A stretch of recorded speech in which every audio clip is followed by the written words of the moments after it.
So जसं की आपण मागच्या व्हिडिओमध्ये आपण बघितलं होतं की पायथन इन्स्टॉल कशी करायची आणि आपला पहिला कोड कसा लिहायचा पायथन मध्ये प्रिंट हॅलो वर्ल्ड. तर आता आपण अजून एकदा रिकॅप घेणार आहोत की पायथन कसं इन्स्टॉल करायचंय. तर सिम्पल सर्च करायचं आपल्याला डाउनलोड पायथन गुगल वरती जाऊन त्याच्यावरती पहिली जी लिंक येईल त्याच्यावरती ही जी येलो बटन आहे त्याच्यावरती क्लिक करायचं आणि त्याच्यानंतर जी सेटअप फाईल येईल तिला फक्त नेक्स्ट नेक्स्ट करत जायचं तिच्यावर डबल क्लिक करून. आणि जर का तुम्ही विंडोज यूज करत असाल तर मेक शुअर करा की तुम्ही जेव्हा नेक्स्ट नेक्स्ट करता त्याच्यामध्ये ऍड टू पाथ नावाचा एक ऑप्शन आहे ते क्लिक होऊन जाईल. त्याच्यानंतर दुसरी एक गोष्ट आपल्याला जी डाउनलोड करावी लागते ती आहे व्हीएस कोड. तर व्हीएस कोड तुम्ही त्याला एक टेक्स्ट एडिटर सारखं समजू शकता. तर तुम्ही त्याला विंडोज साठी युज करणार आहात तर विंडोज मध्ये युज करू शकता. जर का तुमच्याकडे लिनक्स बेस सिस्टम आहे तर त्याच्यावरती युज करू शकता. माझ्याकडे मॅक आहे त्याच्यामुळे मी मॅक मध्ये इन्स्टॉल केलं. तर आजच्या व्हिडिओमध्ये आपण समजणार आहोत की पायथन मध्ये एन्व्हायरमेंट नेमकं काय असतं. सपोज माझ्याकडे पायथन डाउनलोड आहे ती आहे व्हर्जन 3.9 चा. तर पण माझे प्रोजेक्ट वेगळ्या प्रकारचे आहेत. जसं की मी एक जनरेटिव्ह एआय प्रोजेक्ट वरती काम करतोय. त्याच्यामध्ये मला लँग्शन लागते, ओपन एआय लायब्ररी लागते, क्रोमा डीबी ह्या अशा भरपूर वेगळ्या लायब्ररी लागतात आणि त्याच्यासाठी मला पायथनचा व्हर्जन युज करावा लागतो आहे 3.10. त्याच्यानंतर अजून एक माझ्याकडे दुसरा प्रोजेक्ट आहे त्याच्यामध्ये मशीन लर्निंगचे प्रोजेक्ट्स आहे. तर त्याच्यामध्ये नमपाय, पांडास, सायकिटलन या सगळ्या वेगळ्या लायब्ररी मला युज करायच्या आहे. पण त्याच्यासाठी आपल्याला एन्व्हायरमेंट लागणार आहे 3.12. आणि अजून एक थर्ड प्रोजेक्ट आहे तो आहे मला लेटेस्ट पायथन व्हर्जन वरती काम करायचं आहे. जे जे जे की आहे पायथन मध्ये आपण डीप लर्निंग वगैरे प्रोजेक्ट जे आहे त्याच्यावरती मला काम करायचं. त्याच्यासाठी मला लागतंय पायथन 3.13 हे व्हर्जन. तर प्रत्येक वेळेस आपण काय नवीन नवीन पायथन डाउनलोड करत बसणार आहे का. सपोज मला 3.13 व्हर्जन युज करायचं आहे तर त्याच्यासाठी मी इकडं पायथनच्या वेबसाईटवर जाईन आणि परत 3.13 शोधन का, मग ते डाउनलोड कराल. मग माझा प्रोजेक्ट आहे 3.12. मी असं नाही करणार आहे ना 3.12 पायथन डाउनलोड करेल. तर याच्यासाठी आपल्याला एन्व्हायरमेंट वेगवेगळे बनवता येतात. सर तर यासाठी असतं आपल्याला एन्व्हायरमेंट मॅनेजमेंट पायथन मध्ये आपल्याला युज करू शकतो. तर ते इनबिल्ट सुद्धा असतं आणि एक बाहेरून आपण ऍप किंवा एक सॉफ्टवेअर आहे त्याच्या थ्रू आपण सुद्धा युज करू शकतो. एन्व्हायरमेंट क्रिएशन, डिलेशन आणि मॅनेजमेंट वगैरे सगळं त्या सॉफ्टवेअर थ्रू होऊन जातं. तर सपोज तर आपल्याकडे आहे पायथन 3.9. तर 3.9 आपल्या कॉम्प्युटरमध्ये इन्स्टॉल आहे. माझ्या कॉम्प्युटरमध्ये सपोज आता 3.9 इन्स्टॉल आहे. पण मला एन्व्हायरमेंट तयार करायचं आहे. मला सगळे प्रोजेक्ट वेगळे डिवाइड करून ठेवायचे कारण की माझे कोणतेही डिपेंडन्सी वगैरे कॉन्फ्लिक्ट व्हायला नको. त्याच्यासाठी आपण एन्व्हायरमेंट वगैरे तयार करतो. सो सपोज माझ्या कॉम्प्युटरमध्ये आहे पायथनचं व्हर्जन आहे 3.9 समथिंग समथिंग. आणि मला मला प्रोजेक्ट भेटले आहे त्याच्यामध्ये मला 3.10 व्हर्जन युज करायचं आहे. त्याच्यामध्ये अजून एक प्रोजेक्ट आहे त्याच्यामध्ये मला 3.12 व्हर्जन पायथन सुद्धा युज करायचं आहे आणि 3.13 हे सगळे व्हर्जन युज करायचे आणि त्याच्यावरती वेगवेगळे प्रोजेक्ट बनवायचे. तर जेव्हा पण मी हा प्रोजेक्ट माझ्या कस्टमरला किंवा क्लायंटला देईल तेव्हा मला ह्या सगळ्या लायब्ररीज या सगळ्या रिक्वायरमेंट्स मला माझ्या कस्टमरला सुद्धा पाठवावं लागेल. तर त्यासाठी आपण या सगळ्या जेवढ्या पण रिक्वायरमेंट्स आपल्या लायब्ररीज वगैरे त्या सगळ्या डायरेक्ट आपल्या मेन कॉम्प्युटर मध्ये न सेव्ह करता आपण त्याच्यासाठी एक वेगळं एन्व्हायरमेंट बनवू. त्याच्यामध्ये जेवढ्या पण आपल्या रिक्वायरमेंट्स आहेत त्या पर्टिक्युलर प्रोजेक्ट साठी त्या फाईल्स आपण त्या एन्व्हायरमेंट मध्ये सेव्ह करणार आहे. फॉर एक्झाम्पल माझा हा जनरेटिव्ह एआयचा प्रोजेक्ट आहे त्याच्यासाठी मला 3.10 व्हर्जन लागतंय पायथनचं. तर त्याच्यासाठी मला फक्त या तीनच लायब्ररी लागणार आहे. तर मी या तीनच लायब्ररी या एन्व्हायरमेंट मध्ये इन्स्टॉल करेल. आणि तसंच जर का माझा दुसरा प्रोजेक्ट जो आहे मशीन लर्निंग वरती तर मी मशीन लर्निंगचे प्रोजेक्ट वरती जे पण माझे मशीन लर्निंगचे प्रोजेक्ट आहे त्यांच्यासाठी एक एन्व्हायरमेंट तयार करेल. सपोज त्याचं नाव आहे एन्व्हायरमेंट 2, नाहीतर काही पण नाव देऊ शकतो. त्याचा काही मोठी गोष्ट नाहीये. मग त्याच्यामध्ये मी लाईन चेंज किंवा ओपन एआय या गोष्टी डाउनलोड नाही करणार. मग ह्या गोष्टी आपण डायरेक्ट सेपरेटली एक रिक्वायरमेंट डॉट टीएक्सटी फाईल तयार करू आणि ही रिक्वायरमेंट डॉट टीएक्सटी आपण आपल्या क्लायंटला किंवा कोणाला पण शेअर करू शकतो आणि ते रिक्वायरमेंट यूज करून आपला प्रोजेक्ट समोरचा व्यक्ती रन करू शकतो. सेम एन्व्हायरमेंट वेगवेगळ्या गोष्टीसाठी आपण यूज करणार आहोत. तर त्यासाठी आपण यूज करणार आहोत Anaconda. तर सिम्पल गुगलवर जायचं आहे, Anaconda इन्स्टॉल सर्च करायचं आहे. जी पहिली लिंक आहे ती ओपन करायची. Anaconda.com वरतीच आहे. त्याच्यानंतर स्किप रजिस्ट्रेशन. देन ह्या इथं आपल्याला ही डाउनलोडचं पेज येत आहे. तर त्याच्यामध्ये डाउनलोड पेज आल्यावरती तुम्हाला विंडोज साठी डाउनलोड करायचं आहे का ऍपल साठी आहे का तुमचा लिनक्स बेस्ड ऑपरेटिंग सिस्टम आहे, त्याच्या हिशोबाने तुमचे रिक्वायरमेंट्स बघून घ्या आणि डाउनलोड करा. तर Anaconda इन्स्टॉल झाल्यावरती तुम्हाला आता चेक करायचं की Anaconda तुमच्या सिस्टम वरती प्रॉपरली इन्स्टॉल झाला आहे की नाही. तर त्याच्यासाठी जर का तुम्ही मॅक वगैरे किंवा लिनक्स यूज करत असाल तर टर्मिनल टर्मिनल ओपन करा. अदरवाईज जर का तुम्ही विंडोज वरती असाल तर तुम्ही direct cmd command line use करू शकता. तर सध्या मी मॅक वरती आहे त्याच्यामुळे मॅक वरती दाखवत आहे. तर सेम गोष्ट फॉलो करायची आहे दोघांसाठी पण, विंडोज साठी पण आणि मॅक लिनक्स या दोघांसाठी पण सेमच गोष्ट आहे. तर आपल्याला Anaconda आपल्या सिस्टम मध्ये इन्स्टॉल प्रॉपरली झाली आहे की नाही हे बघायचं आहे. तर त्यासाठी आपल्याला एक कमांड आहे छोटीशी, ते फक्त टाकायचं आहे कोंडा. जर अशी काहीतरी माहिती आली तुमच्या समोर की एवढ्या सगळ्या गोष्टी आहे, या सगळ्या Anaconda बद्दल ऍक्टिव्हेट या सगळ्या कमांड सगळ्या आल्या तुमच्या समोर, तर समजून घ्यायचं तुमचं इन्स्टॉल प्रॉपरली झालं. तर चला आपण एक आपलं नवीन एन्व्हायरमेंट कसं क्रिएट करायचं त्यासाठी आपण एक नवीन फोल्डर बनवणार आहोत. त्याचं नाव देऊया पायथॉन विथ Anaconda. तर या फोल्डरला आपल्याला VS कोड मध्ये ओपन करायचं आहे. आणि VS कोड मध्ये ओपन झाल्याच्या नंतर तर आपल्याला या आपण इथे एक सपोज एक कोणता तरी मोठा प्रोजेक्ट तयार करणार आहे, जसं की एक जेन AI प्रोजेक्ट आहे किंवा मशीन लर्निंग प्रोजेक्ट आहे. तर आपल्याला जेवढे पण आपले या प्रोजेक्टशी रिलेटेड जेवढे पण लायब्ररीज, जेवढे पण रिक्वायरमेंट सगळ्या गोष्टी याच फोल्डर मध्ये असायला पाहिजे. या फोल्डरच्या बाहेर त्या गोष्टी जायला नको. तर ही स्टँडर्ड प्रॅक्टिस सध्या मार्केटमध्ये किंवा इंडस्ट्रीमध्ये फॉलो होतीये. तर तीच प्रॅक्टिस आपण सुद्धा करणार आहोत. तर त्याच्यासाठी एक कमांड आहे, तर ती आहे कोंडा क्रिएट -p VENV च्या जागेवरती तुम्ही काही पण टाकू शकता. VENV च्या जागेवर तुम्ही तेजस, राहुल, विशाल काही पण टाकू शकता. ते फक्त तुमचं एन्व्हायरमेंटचं नाव झालंय.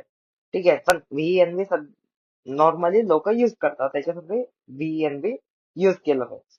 आणि त्याच्यानंतर पायथनचं व्हर्जन नाही. सपोज मला वर्क करायचंय 3.10 व्हर्जन मध्ये, तर मी पायथन इक्वल्स 3.10 लिहिल आणि मग एंटर करायचं.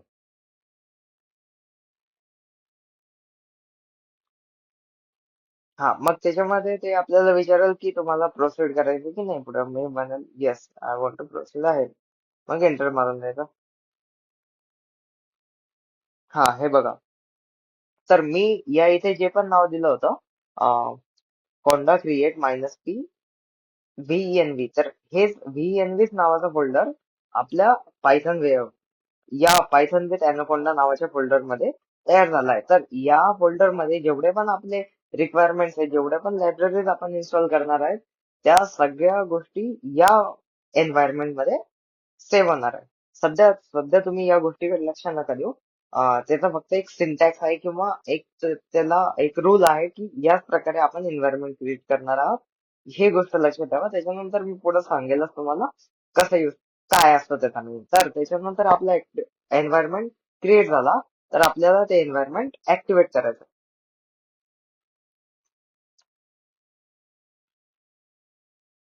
तर आपलं एन्व्हायरमेंट ऍक्टिव्हेट झालं, तर मग आपण इथं जेवढ्या पण गोष्टी इन्स्टॉल करणार आहेत त्या गोष्टी या एन्व्हायरमेंटच्या बाहेर किंवा या फोल्डरच्या बाहेर आपण कुठेही युज करू शकणार नाही. तर आता आपण बघूया की जेवढे पण आपले एन्व्हायरमेंट वगैरे आहे ते क्रिएट करण्यासाठी ज्या दोन कमांड्स आपल्याला युज करावं लागतात Anaconda थ्रू, ते आपण सध्या बघणार आहोत. तर पहिली कमांड जी आता आपण थोड्या वेळापूर्वी बघितली ती आहे कोंडा क्रिएट -p VNV पायथन =2.12, नाहीतर जे पण तुम्हाला व्हर्जन द्यायचंय ते. तर VNV जे आहे ते आपल्या एन्व्हायरमेंटचं नाव होणार आहे. मग एन्व्हायरमेंटचं नाव तुम्ही काही पण ठेवू शकता. जर का तुमचा प्रोजेक्ट आहे ML वरती, तर तुम्हाला तुम्ही त्याचं now for example ML dash project असं काही पण ठेवू शकता. तर ह्याच्यामध्ये मी परत एकदा याला व्हीएनबी करून घेतो. तर याच्यामध्ये कोंडा क्रिएट म्हणजे कोंडा एक आपला अॅनाकोंडा आहे. त्याच्यानंतर क्रिएट म्हणजे की एक एन्व्हायरमेंट क्रिएट करून दे व्हीएनबी नावाचा विथ पायथनचा व्हर्जन 3.12. तर आता या गोष्टी आपल्याला समजल्या, पण हे मायनस पी काय आहे? तर मायनस पी एक फ्लॅग आहे. मायनस पी फ्लॅग मुळे काय होतं की जेवढे पण आपले आपण जे पण एन्व्हायरमेंट वगैरे क्रिएट करणार आहोत ते एन्व्हायरमेंट आपल्या वर्किंग डायरेक्टरी मध्येच क्रिएट होतं. तर मी इथं जेव्हा आपण लास्ट टाइम आपण क्रिएट केलं होतं हे व्हीएनबी एन्व्हायरमेंट, तेव्हा आपण मायनस तीस फ्लॅग दिला होता. त्याच्यामुळं जे पण आपलं वर्किंग एन्व्हायरमेंट आहे त्याच्यामध्येच हा व्हीएनबी तयार झाला. आणि अजून एक दुसरी कमांड आहे कोणला create minus N VENB Python double equals 3.12. Okay, इथं काय पेज मिस्टेक झाली. हा पण तर हा जो मायनस एन फ्लॅग आहे तर याचा यूज करून काय होतं की आपलं जे पण एन्व्हायरमेंट वगैरे किंवा जे पण एन्व्हायरमेंट आपण तयार करणार आहोत ते एन्व्हायरमेंट आपल्या वर्किंग डायरेक्टरी मध्ये न राहता ते राहील जिथं आपला अॅनाकोंडा डिफॉल्ट इन्स्टॉल झाला आहे. फॉर एक्झाम्पल जर का तुम्ही विंडोज यूज करत आहात तर त्याच्यामध्ये तुमचा सी ड्राईव्ह मध्ये अॅनाकोंडा नावाचा फोल्डर असेल त्याच्यामध्ये राहील. तर आता आपण जेवढ्या पण गोष्टी बघितल्या हे दोन प्रकार आहेत ज्याच्याने आपण पायथन मध्ये एन्व्हायरमेंट क्रिएट करू शकतो. तर मी ज्या ज्या गोष्टी तुम्हाला सांगितल्या की एका एन्व्हायरमेंट मध्ये आता या एन्व्हायरमेंट मध्ये आपण ज्या पण काही गोष्टी तयार केल्या, ज्या पण काही गोष्टी इन्स्टॉल केल्या त्या गोष्टी फक्त याच एन्व्हायरमेंट मध्ये राहतील. आणि त्या गोष्टी दुसऱ्या एन्व्हायरमेंट मध्ये किंवा आपल्या जो डिफॉल्ट पायथन व्हर्जन आहे त्याच्यामध्ये आपल्याला ते जे इन्स्टॉल लायब्ररीज आहे ते इन्स्टॉल किंवा युज करता येणार नाही. तर त्याच्यासाठी आपण एक प्रॅक्टिकल एक्झाम्पल करून बघूया ज्याच्याने आपल्याला क्लिअर होईल. तर सध्या मी हे फोल्डर डिलीट करतोय. मग आपण स्टार्टिंग पासून करूया. तर सध्या आपण काय करूया, दोन फोल्डर्स तयार करू. एक फोल्डर 1 किंवा व्हर्च्युअल एन्व्हायरमेंट 1 काही पण नाव देऊ शकतो. त्याच्यानंतर सेकंड आपण करू आर फोल्डर 2. तर याच्यामध्ये आपल्याला व्हर्च्युअल एन्व्हायरमेंट तयार करायचं आहे. तर व्हर्च्युअल एन्व्हायरमेंट तयार करण्यासाठी आपण कमांड बघितली ही आहे. तर याच्यामध्ये डायरेक्ट आपण जर का इथे डॅश फ्लॅग लावला, डॅश वाय फ्लॅग लावला, तर त्याच्यामध्ये जेव्हा आपण सेकंड टाइम यस किंवा नो या गोष्टीसाठी विचारता तर ती गोष्ट आपल्याला करावी लागणार नाही. तर ही कमांड डायरेक्ट आपण कॉपी करूया आणि पेस्ट करूया. तर हे सगळं इन्स्टॉल होईल आणि तसं हे तीच गोष्ट मायनस वाय फ्लॅग पण या मायनस एन सोबत पण युज करता येईल आपल्याला. तर आपण फोल्डर 1 मध्ये सध्या आपला व्हीएनबी एन्व्हायरमेंट तयार होतोय. तर थोडासा वेट करूया.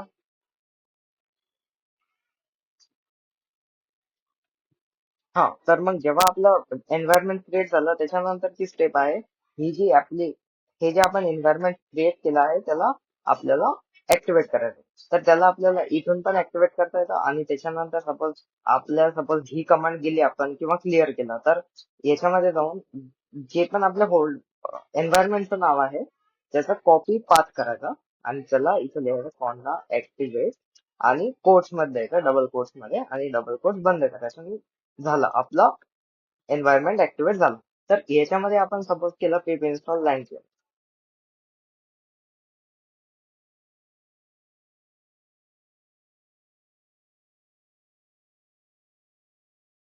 हा ठीक आहे, तर याच्यामध्ये लाईन आपला क्लिअरली इन्स्टॉल झालेला आपल्याला दिसतोय. तर आपल्याला जी पण आपण लायब्ररी इन्स्टॉल केली आहे तिचं व्हर्जन काय आहे, तिचे काय काय डिस्क्रिप्शन आहे त्या गोष्टी बघायच्या असतील तर त्याच्यासाठी एक कमांड आहे कीप शो लाईन. जे पण आपण ज्या पण इन्स्टॉल लायब्ररीचं आपल्याला इन्फॉर्मेशन किंवा डिस्क्रिप्शन बघायचं आहे त्याच्यासाठी ही कमांड युज केली जाते कीप शो आणि त्याच्या पुढे आपलं जे पण आपल्या लायब्ररी किंवा लायब्ररीचं नाव.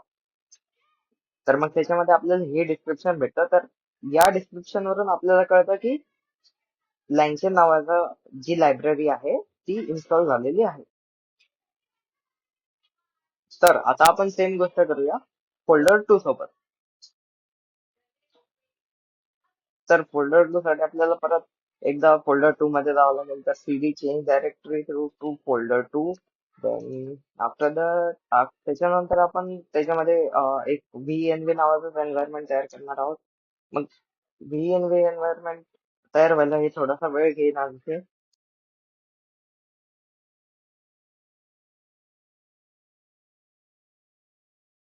हा, मग ते झालं का आपल्याला हे एन्व्हायरमेंट ऍक्टिव्हेट करायचं. तर ऍक्टिव्हेट झालं.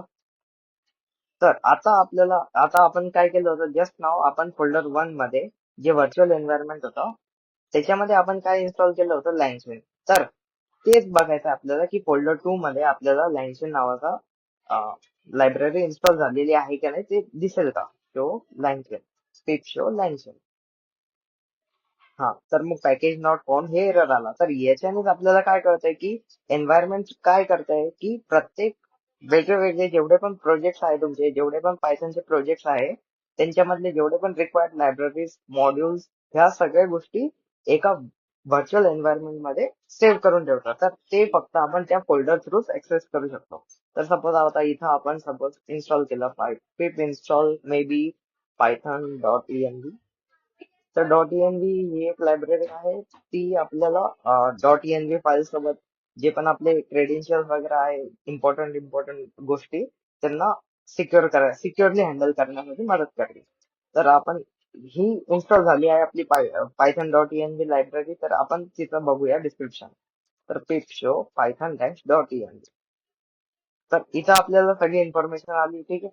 मग आता तेच गोष्ट ही पायथन डॉट इएनव्ही जी पण लायब्ररी आहे ती झाली आहे इन्स्टॉल कोणत्या फोल्डर मध्ये, फोल्डर 2 मध्ये. त्याच पण आपण क्रिएट काय केलं याच्यामध्ये, व्हर्च्युअल एन्व्हायरमेंट क्रिएट केलंय. त्याच्यामुळे ही जी पायथन डॉट इएनव्ही लायब्ररी आहे ती फक्त युजफुल राहील फक्त या फोल्डर 2 मध्येच.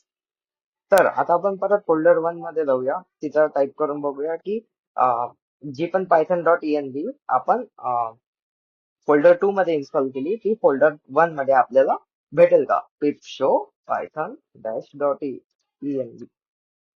हे बघा, परत म्हणतंय पॅकेज इज नॉट फाउंड. तर हे एक स्टँडर्ड प्रॅक्टिस आहे. या गोष्टीने आपण आपले प्रोजेक्ट वगैरे सगळे एकदम चांगले ठेवू शकतो. आणि ते प्रोजेक्ट वगैरे आपल्याला एखाद्याला पाठवायचे आपल्या क्लायंटला, तर ते सुद्धा एकदम इझी प्रकारे होऊन जातं. तर मोस्टली आपण सध्या तरी हीच कमांड युज करणार आहे, ज्याच्यामध्ये आपल्याला डायरेक्ट डोळ्यासमोर कळत आहे की कोणता एन्व्हायरमेंट आपण या प्रोजेक्ट साठी युज करतोय, एक्सेट्रा एक्सेट्रा. त्याच्यामुळे ही पण कमांड युज केली जाते, पण एवढ्या प्रमाणामध्ये युज केली जात नाही. मोस्टली आपण या कमांड वरती फोकस देणार आहे. तर आजच्या व्हिडिओमध्ये आपण बघितलं आहे की ऍनाकोंडा यूज करून आपण कसं व्हर्च्युअल एन्व्हायरमेंट वगैरे क्रिएट करून आपले प्रोजेक्ट वगैरे सिस्टमॅटिकली आपण घेऊ शकतो. तर जर तुम्हाला व्हिडिओ आवडला असेल तर लाईक करा, शेअर करा आणि सबस्क्राईब करा. थँक्यू.